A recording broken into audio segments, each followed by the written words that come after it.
नमस्कार मित्रांनो, पुन्हा एकदा तुमचं आपल्या व्हिडिओमध्ये हार्दिक पांड्या स्वागत आहे।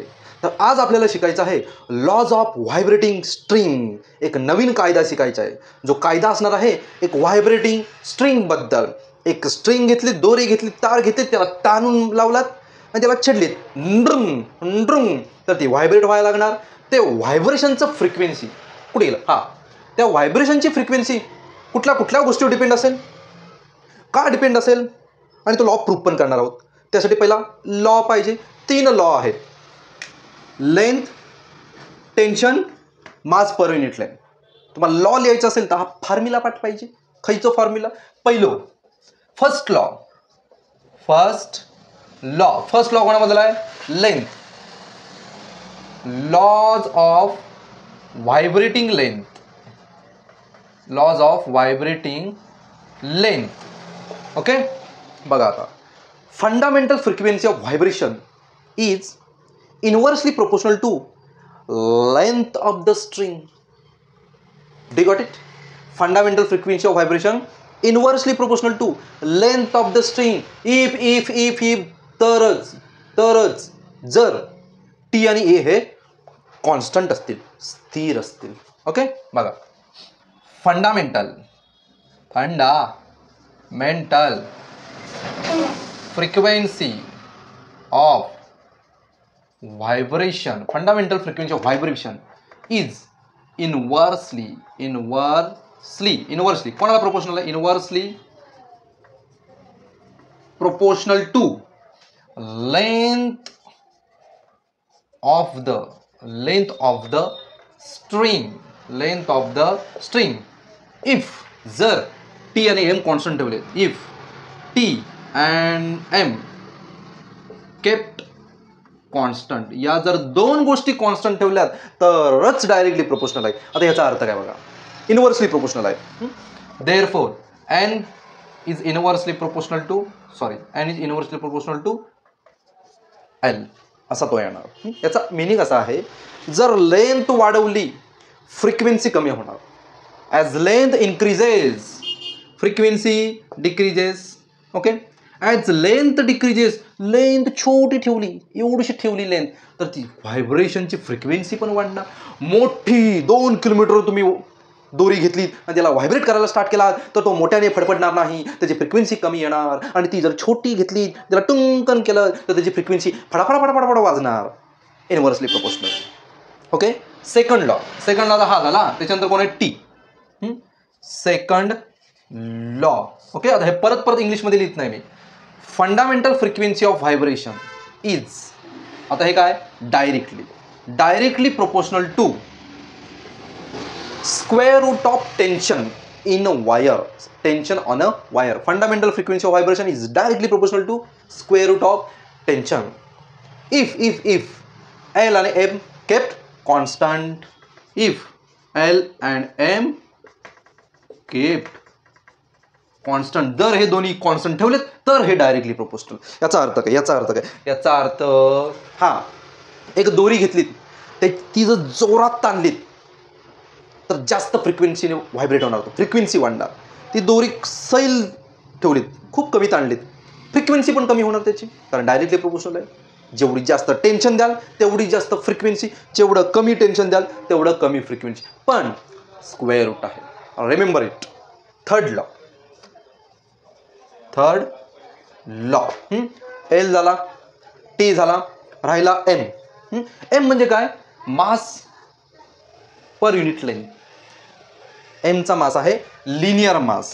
Okay, N is inversely proportional to square root of M, where M is linear mass and linear mass is equal to mass density. Linear mass म्हणजे मास डेन्सिटी। आता मास डेन्सिटी म्हणजे काय? Volume per unit length multiply by density. Volume अशी, आता ही wire असेल, ही wire आहे। व्हॉल्यूमच्या वायरचं व्हॉल्यूम म्हणजे सिलेंडर। छोटी वायर आहे, त्याला झूम केली तरी अशी दिसणार। शेप कुठला आहे? सिलेंडर। सिलेंडरचा फॉर्म्युला काय?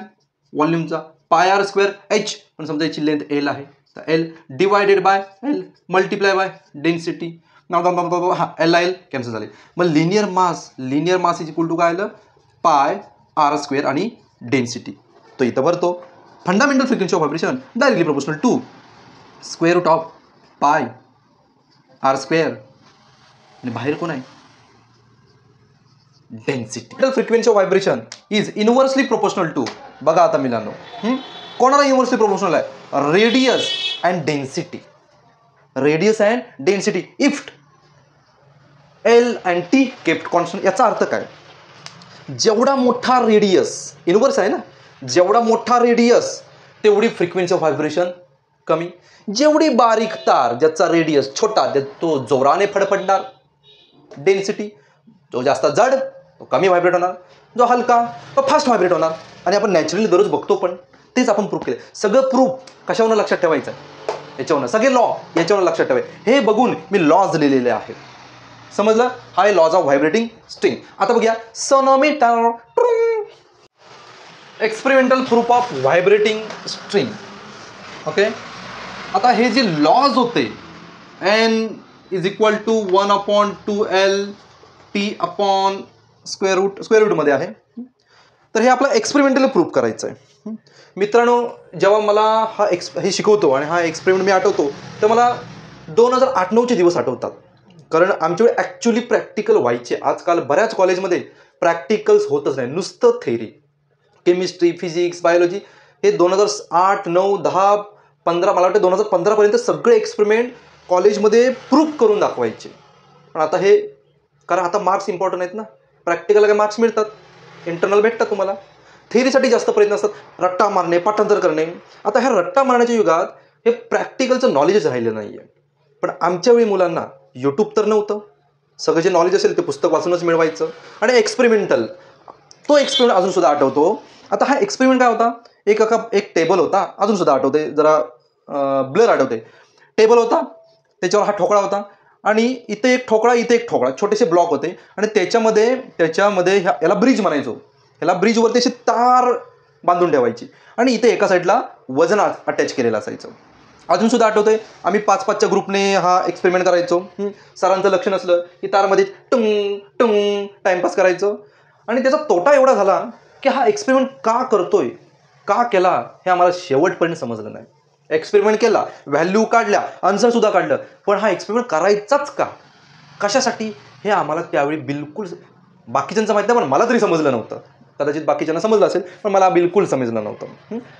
आता तुम्ही सुद्धा हा एक्सपेरिमेंट करणार असाल किंवा केला असेल. हा का करतो ते बघा. हा जो लॉ आहे ना तो प्रूफ करायचा असतो. त्यासाठी काय करायचं एक छोटा कागदाचा तुकडा घ्यायचा ज्याला रायडर बोलतो रायडर आणि तो याच्यावरती ठेवायचा असा रायडर कागदाचा तुकडा असा ठेवायचा. त्याला काय म्हणतात रायडर. कारण तो राईड करतो ना तारेवरती डुंग डुंग डुंग डुंग डुंग डुंग डुंग राईड करतो.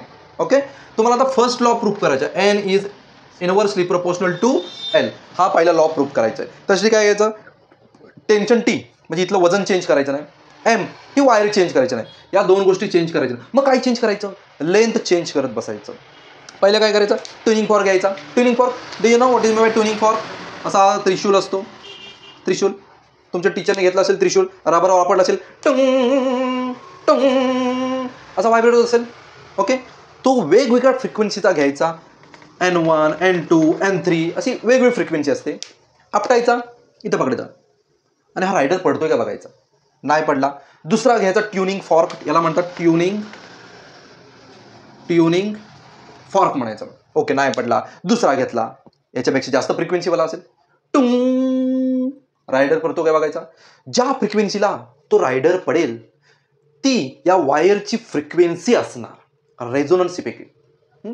समजा हा ट्युनिंग फॉर्क आहे हा व्हायब्रेट झाला त्याच्याबरोबर ही तार पण व्हायब्रेट झाली फोर्स्ड व्हायब्रेशन झाला फ्री आणि फोर्स व्हायब्रेशन. जर ही तार व्हायब्रेट झाली तर हा रायडर पडणार. रायडर पडला की ओळखून जायचं त्याने पण व्हायब्रेट करायला सुरुवात केली. हा यार तेव्हा पण आम्हाला रायडरचं इम्पॉर्टंट पण कळलं नव्हतं. आम्हाला वाटायचं असेल काहीतरी कागद टपकन उडत असेल पण हा इंडिकेटर होता. कसला इंडिकेटर की ही तार व्हायब्रेट होते. कारण आपल्या सामान्य डोळ्याने अतिशय सामान्य डोळ्याने ती तार काय दिसत नाही. मग ती तार हलताना दिसणार कशी त्यासाठी हा कागद ठेवायचा. तो कागद जर टपकन उडाला तर ओळखायची ही तार व्हायब्रेट झाली. ओके असं पहिला लेंथ चेंज करून बघायची. नंतर काय करायचं लेंथ फिक्स ठेवायची ही चेंज करायची नाही. वायर पण चेंज करायची. आता टेन्शन चेंज करायचं. सेकंडमध्ये काय टेन्शन चेंज कर. टेन्शन कसं चेंज करणार? पहिला 1 किलोचं मास पडतोय का बघायचं. नंतर 2 किलोचं मास, आपण टेन्शन वाढवतोय ना, वजन वाढलं की तार अजून ताणणार. वजन वाढलं, फ्रिक्वेन्सी चेंज नाही करायची, फ्रिक्वेन्सी तीच ठेवायची. नाही पडत आहे. परत वजन वाढवलं, आता पडला, प्रूफ झालं. ओके. थर्ड, आता काय करायचं? एल कॉन्स्टंट, टी कॉन्स्टंट आणि मास पर युनिट चेंज करायचं. त्यासाठी घ्यायच्या 2 वायर. आता 2 वेगवेगळे एक्सपेरिमेंट घ्यायचे. ओके. 2 वायर, समजा एकाचं मास वेगळा असेल, दुसऱ्याचं मास वेगळा असेल, आणि चेक करायचं की मास वाढलं की फ्रिक्वेन्सी कमी होते का. एक हलकी घ्यायची, एक जड घ्यायची. जड वायर असेल तर फ्रिक्वेन्सी कमी येणार, तर हलकी वायर असेल तर फ्रिक्वेन्सी जास्त येणार. हे तुम्ही एक्सपेरिमेंटली तिथे प्रूव्ह करू शकता.